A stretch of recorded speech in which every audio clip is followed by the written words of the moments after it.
Assalamualaikum warahmatullahi wabarakatuh. Yang terhormat Bapak Ibu dosen penguji ujian kinerja, perkenalkan nama saya Sri Ulfah Esos dengan NIM 2520182, mahasiswa PPG dalam jabatan Kementerian Agama 2025, asal LPTK Universitas Pendidikan Indonesia, Program Studi Pendidikan Pancasila dan Kewarganegaraan, asal instansi MAN1 Kepulauan Meranti, Provinsi Riau. Saya akan melakukan praktik pembelajaran dengan materi hak dan kewajiban warga negara. Video ini diambil pada hari ini, Senin 25 Agustus 2025. Selamat menyaksikan. Assalamualaikum. Waalaikumsalam warahmatullahi wabarakatuh. Udah masuk semuanya di kelas? Sudah. Oke, baik, kita mulai pelajaran hari ini dengan membaca doa terlebih dahulu. Minta bantuan ketua kelas untuk dipimpin. Latihan seterusnya, siap, gerak. Doa mulai. Bismillahirrahmanirrahim. Raditu billahi rabban wa bil islami dinan wa bi Muhammadin nabiyya wa rasulah. Rabbi zidna ilma warzuqna fahma. Amin. Baik, sebelum memulai pelajaran, untuk menumbuhkan rasa nasionalisme, kita mulai pelajaran dengan menyanyikan lagu Indonesia Raya terlebih dahulu. Silahkan Ananda semuanya berdiri.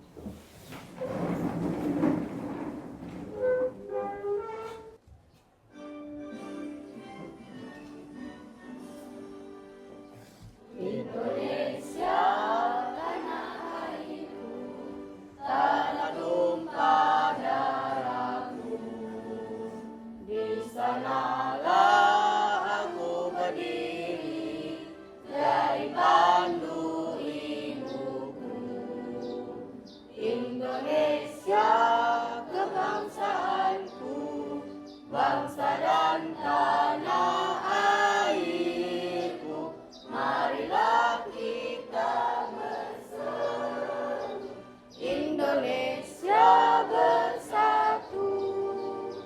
Hiduplah tanahku, hiduplah negeriku, bangsaku, rakyatku semuanya.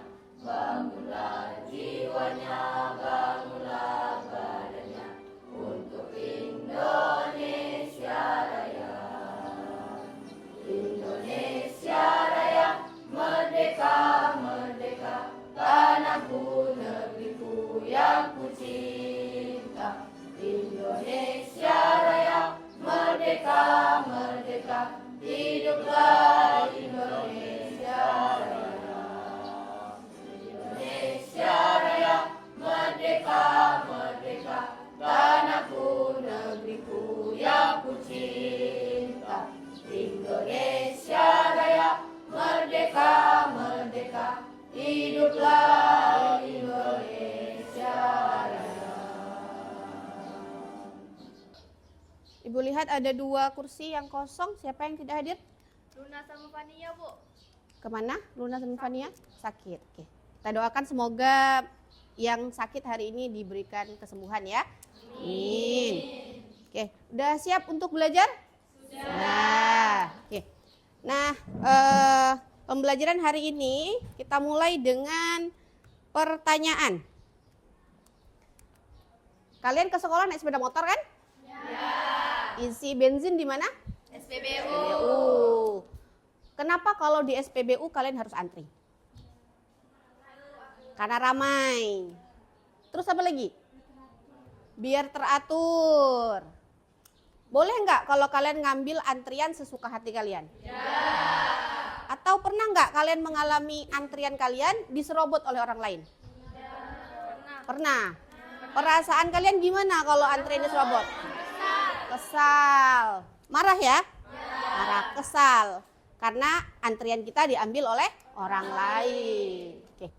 Nah, perasaan yang kalian rasakan tadi, kesal, kecewa tadi apabila antrian diserobot oleh orang lain, itu adalah bagian dari fitrah. Fitrah kalian untuk merasa kesal ketika hak kalian diambil oleh orang lain. Nah, hari ini kita akan belajar tentang hak yang kamu punya sebagai warga negara, berikut juga dengan kewajiban yang harus kamu lakukan sebagai warga negara. Nah, di akhir pembelajaran ini, kalian semua diharapkan mampu membedakan, mengidentifikasi antara hak dan kewajiban kamu sebagai warga negara sesuai dengan Undang-Undang Dasar. Kemudian, selain itu juga mampu menganalisis perbedaan antara hak dan kewajiban kamu sebagai warga negara dalam kehidupan sehari-hari dengan contoh kasus yang relevan, yang biasanya terjadi. Nah, untuk permulaan, kalian simak video berikut ini ya.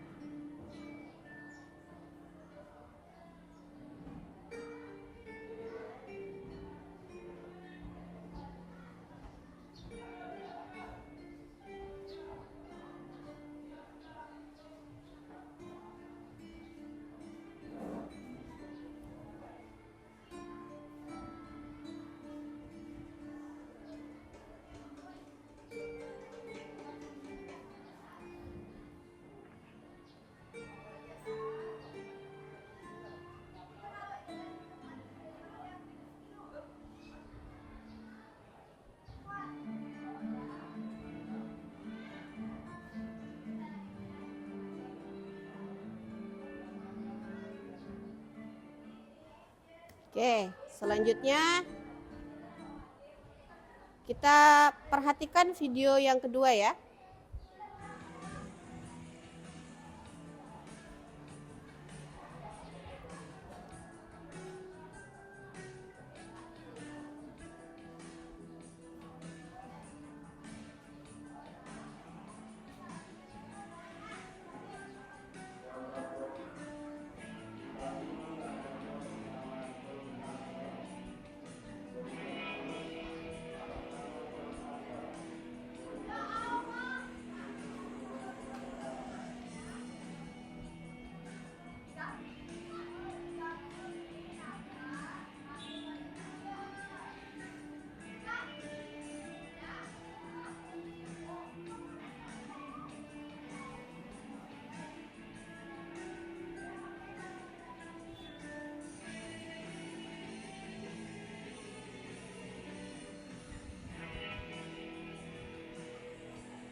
Oke, tadi udah lihat videonya? Sudah. Perasaannya gimana melihat video tadi? Yang pertama, video pertama, gimana perasaannya? Sedih, kasihan. Terus video yang kedua? Coret-coret di jalanan. Perasaan kalian gimana melihat itu? Kesal gitu ya? Miris juga. Pernah melihat nggak di daerah kita seperti itu? Nah, gimana? Di jalan ya? Di kantor-kantor kadang ya, di dinding-dinding ya? Oke. Sangat miris gitu ya. Nah, coba jawab pertanyaan berikut ini. Yang pertama, siapa yang mau jawab? Bagaimana perasaan kamu jika kamu yang berada dalam kondisi anak putus sekolah tersebut? Kalau kamu yang putus sekolah, nggak bisa sekolah, perasaan kamu gimana? Sedih. Menyalahkan keadaan nggak? Tidak. Tetapi menjadi harus bekerja misalnya ya. Yang kedua, kamu setuju nggak dengan tindakan coret-coret tadi itu? Tidak. Nah, di lembar kerja ini kalian diminta untuk menganalisis kasus-kasus yang terjadi. Jadi kalian akan melihat lebih dekat bentuk-bentuk pelanggaran hak dan pengingkaran kewajiban. Nanti akan Ibu bagikan LKPD-nya berikut dengan materinya. Kalian berdiskusi dengan rekan kelompok selama 15 menit. Silahkan duduk berkelompok.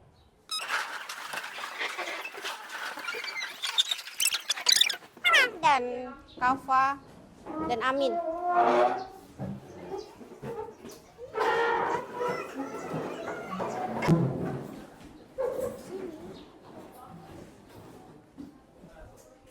Oke, ini adalah lembar kerjanya. Kemudian yang ini adalah materi yang bisa kalian pelajari. Jadi nanti di sini sudah ada instruksi apa yang harus kalian lakukan. Dikerjakan bersama teman-teman ya, Ibu bagikan.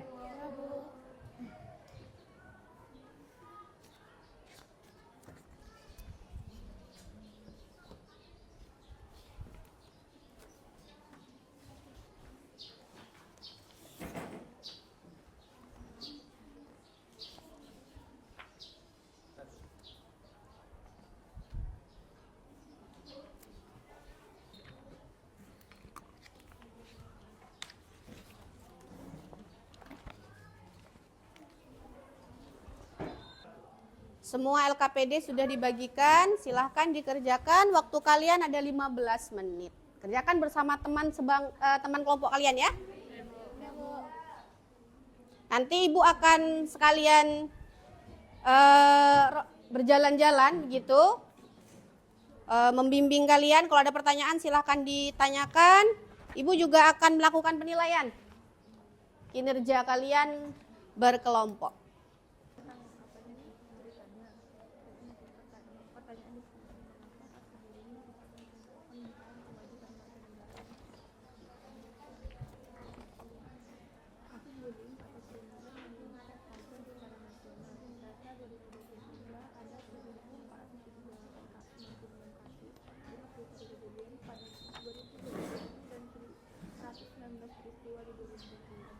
Kasih sudah baca itunya.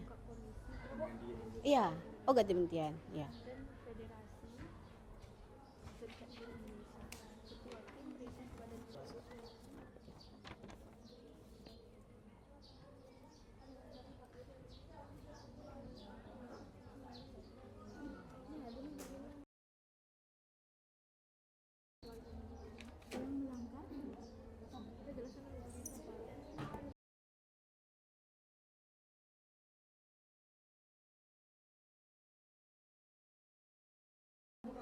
Bentar. Ibu mau tanya, Bu.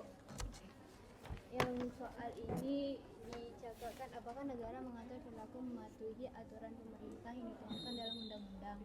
Ini nih Gimana? Udah selesai semua diskusinya? sudah. Kita akan lanjutkan dengan presentasi hasil diskusi kalian. Kita mulai dengan kelompok 1. Silahkan kelompok 1 maju ke depan.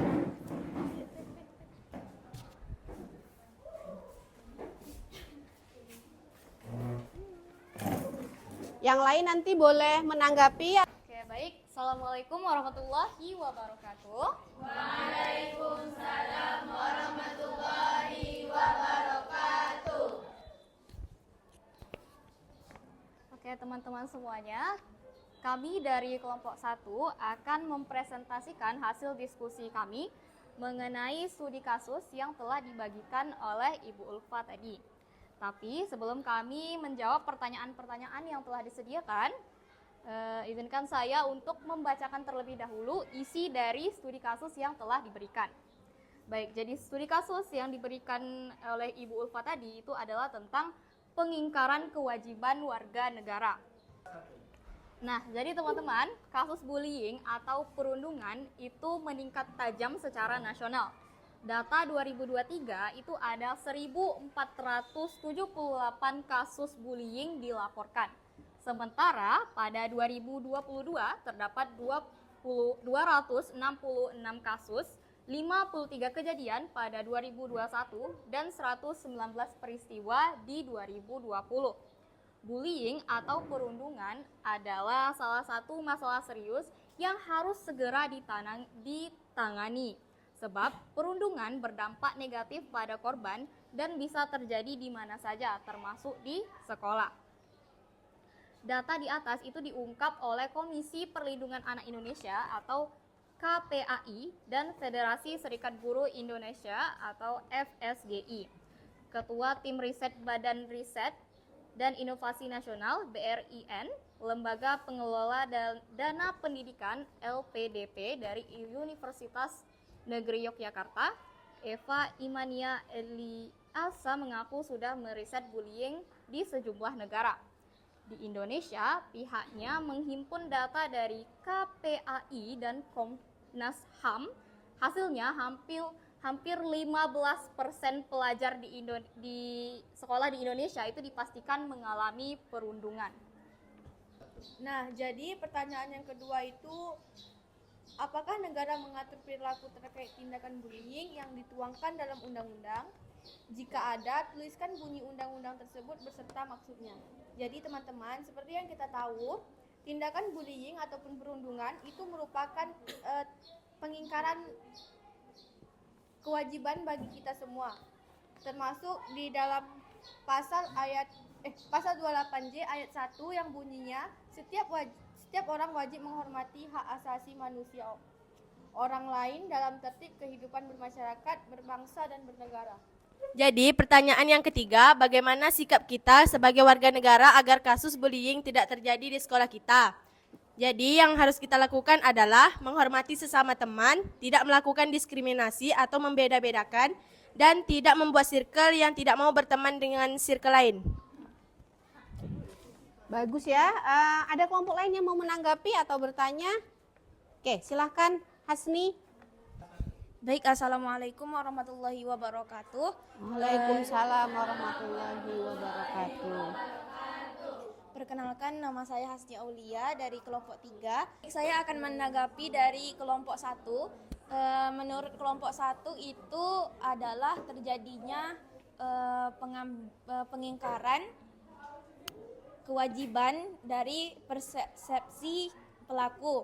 Kalau menurut kelompok kami, juga adanya pengambilan hak asasi manusia seperti yang dijelaskan di pasal 28I ayat 2, yakni setiap orang berhak bebas dari perlakuan yang bersifat diskriminatif atas dasar apapun dan berhak mendapatkan perlindungan terhadap perlakuan yang bersifat diskriminatif itu. Jadi dapat disimpulkan, selain dari sudut pandang pelaku yakni pengambilan hak, juga dapat pengambilan hak asasi manusia. Terima kasih kepada kelompok 1 yang sudah presentasi, juga yang menanggapi. Kita berikan apresiasi dulu, aplaus dulu. Ya, silakan duduk.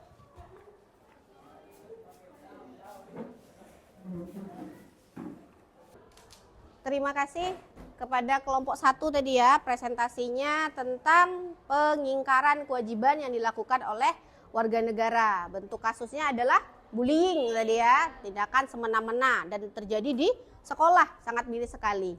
Jadi tadi udah ada kasus pengingkaran kewajiban, sekarang kita mau bahas kasus pelanggaran hak.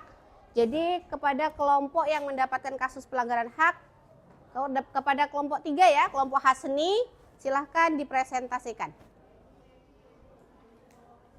Bismillahirrahmanirrahim. Assalamualaikum warahmatullahi wabarakatuh. Waalaikumsalam warahmatullahi wabarakatuh. Baik, kami dari kelompok 3 akan mempresentasikan hasil diskusi kami yang berjudul Pelanggaran Hak Warga Negara.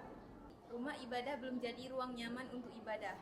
Perusakan rumah doa umat Kristen terjadi Kelurahan Padang Sarai, Kecamatan Koto Tangah, Koto Padang, Sumatera Barat, Minggu 27 bulan 7. 2 anak juga mengalami luka-luka akibat dipukul kerumunan massa yang berupaya mengusir mereka. Kepolisian setempat menyatakan telah menahan 9 orang terduga pelaku perusakan di rumah doa tersebut. Pendeta GKSI Anugerah Padang F. Daci mengatakan kejadian berlangsung tiba-tiba. Menurutnya, beberapa warga berdatangan membawa kayu, melempar batu, membawa pisau dan bersorak, "Bubarkan!" ke arah rumah doa itu. Rumah doa tersebut didirikan untuk tujuan pendidikan agama terhadap anak-anak Kristen yang menimba ilmu di sekolah negeri karena mereka tidak mendapatkan pendidikan agama Kristen di lingkungan sekolah. Ia memaparkan, beberapa orang memukul jendela kaca menggunakan kayu, melempar kursi, serta merusak barang-barang yang ada di rumah doa tersebut. Puluhan anak-anak yang sedang belajar agama Kristen di dalam rumah doa itu, menurutnya, histeris dan berlarian keluar. Sebanyak dua anak berusia 11 tahun dan 9 tahun menjadi korban pemukulan. Yang satu kakinya cedera dan tidak bisa jalan karena dipukul dengan kayu. Satu lagi bagian bahunya juga dipukul dengan kayu. Keduanya sudah dibawa ke rumah sakit, kata Daci. Sumber Di sini kami mengutip dua pasal, yakni yang pertama 28E ayat 1 dan 29 ayat 2, yang berbunyi pada 28E ayat 1, setiap orang bebas beribadah menurut agamanya, memilih pendidikan dan pengajaran, memilih pekerjaan, memilih kewarganegaraan, memilih tempat tinggal di wilayah negara dan meninggalkannya, serta berhak kembali. Kemudian 29 ayat 2, negara menjamin kemerdekaan tiap-tiap penduduk untuk memeluk agamanya masing-masing. Nah, anak-anak, tadi itu sudah dijelaskan oleh teman kalian, benar yang dijelaskan, dan mungkin ada penambahan sedikit dari Ibu ya. Jadi ketika sikap kita yang harus kita lakukan terhadap kebebasan agama, ini adalah bukan hanya sekedar membiarkan, tapi juga mengawasi, aware kita terhadap bentuk-bentuk penyimpangan. Nah, di antara kasus-kasus yang sedang marak itu adalah penistaan terhadap agama, kemudian aliran sesat, kemudian kepercayaan yang mungkin belum di masyarakat kita belum terlalu tahu begitu ya. Masyarakat kita taunya kita hanya ada berapa agama di Indonesia? 6. Tapi ternyata negara kita itu memfasilitasi penganut kepercayaan untuk juga boleh mencantumkan kepercayaannya dalam kolom KTP dan bebas untuk beribadah. Misalnya penganut kepercayaan Tionghoa. apa contohnya? Ada yang tahu? Tionghoa. Santo. Jadi setelah kita berdiskusi tadi, kita sudah mempelajari hak dan kewajiban warga negara. Hak itu harus dipenuhi, sementara kewajiban itu harus ditunaikan. Keduanya terdapat dalam Undang-Undang Dasar, jadi kita dalam bertindak itu diatur dalam Undang-Undang Dasar. Nah, untuk mengukur kemampuan pemahaman kamu, silahkan dikerjakan assessment. Linknya akan Ibu kirim melalui grup kelas. Silahkan dikerjakan. Ya nggak apa-apa. Udah kirim? Belum? Oke.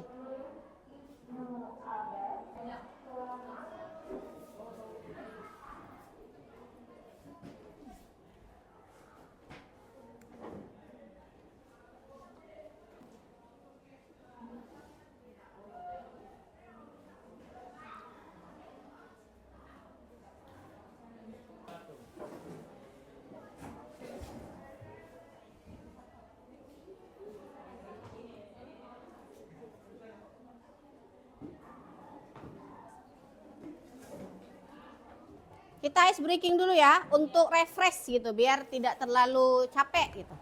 Oke, instruksi dari Ibu adalah ada 4 sapaan. Yang pertama, ketika Ibu mengucapkan kata pagi, kalian menepuk 1 kali.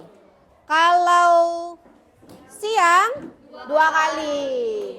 Kalau sore 3 kali.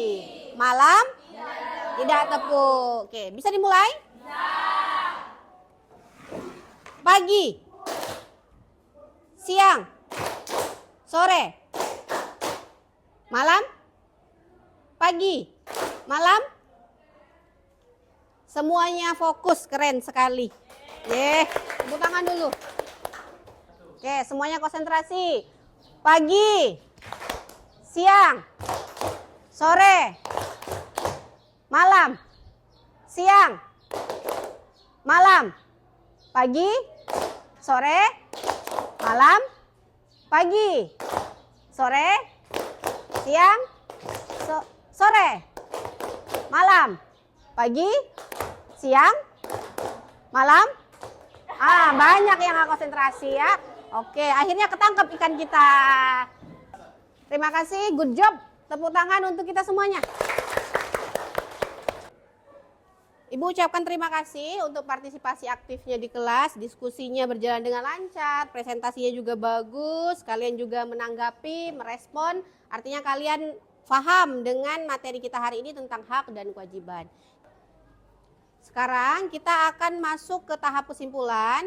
Sebelum kita simpulkan bersama, ada nggak anak-anak yang mau memberikan kesimpulan versi kalian? Ada yang mau mencoba? Hasni mungkin? Silahkan Hasni. Baik, saya ingin memberikan kesimpulan saya menurut saya pribadi. Jadi, hak dan kewajiban itu tidak dapat dipisahkan dalam kehidupan sehari-hari. Jika kita ingin hak kita didapatkan, maka kita harus menjalankan kewajiban kita terlebih dahulu. Begitu juga sebaliknya. Jadi, tidak bisa kita menuntut hak, tapi kita tidak melaksanakan kewajiban. Kewajiban saja kita lakukan, tapi kita tidak dapat hak kita. Jadi itu juga tidak seimbang. Jadi kesimpulannya, hak dan kewajiban harus kita kerjakan secara seimbang dan bersama-sama. Terima kasih.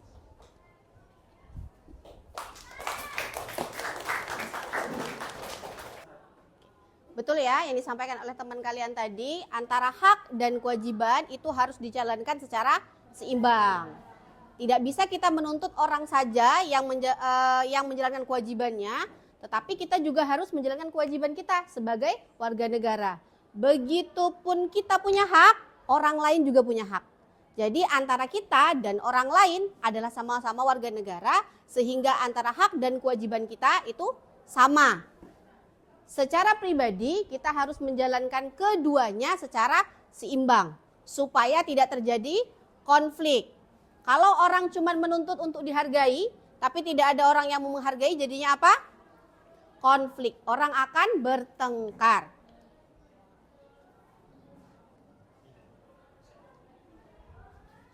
Nah, hari ini kita udah belajar, sekarang coba kita merefleksikan diri. Yang kamu pelajari hari ini apa? Hak dan kewajiban. Oke. Saya mau tanya satu orang. Naira, bagaimana perasaan kamu setelah mempelajari hak dan kewajiban sebagai warga negara?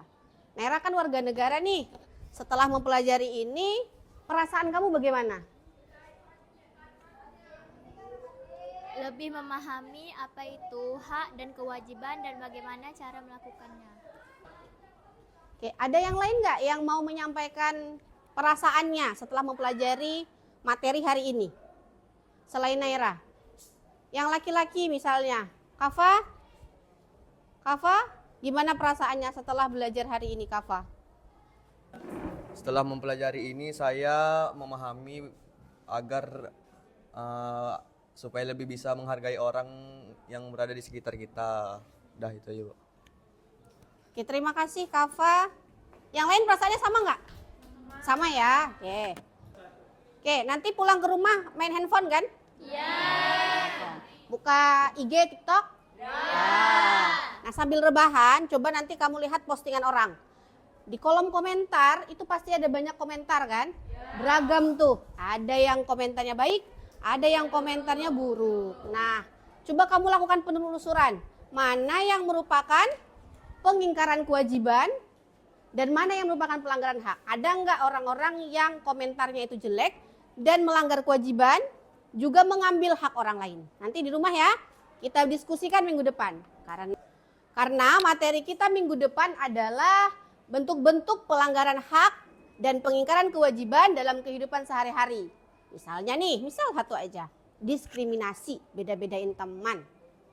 Itu adalah bentuk dari apa tuh? Pelanggaran hak atau pengingkaran kewajiban? Pelanggaran hak. Pelanggaran hak atau pengingkaran kewajiban? Pelanggaran kewajiban juga.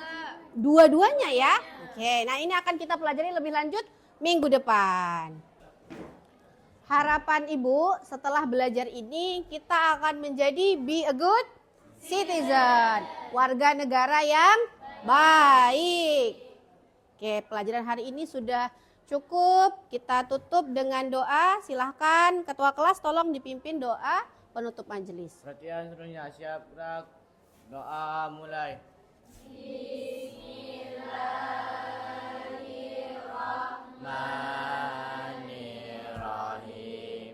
Subhanakallahumma wa bihamdika asyhadu an la ilaha illa anta astaghfiruka wa atubu ilaik. Terima terima kasih, pertemuan kita cukup sampai di sini. Terima kasih, semoga sehat-sehat. Terus Ibu ucapkan Assalamualaikum warahmatullahi wabarakatuh. Waalaikumsalam.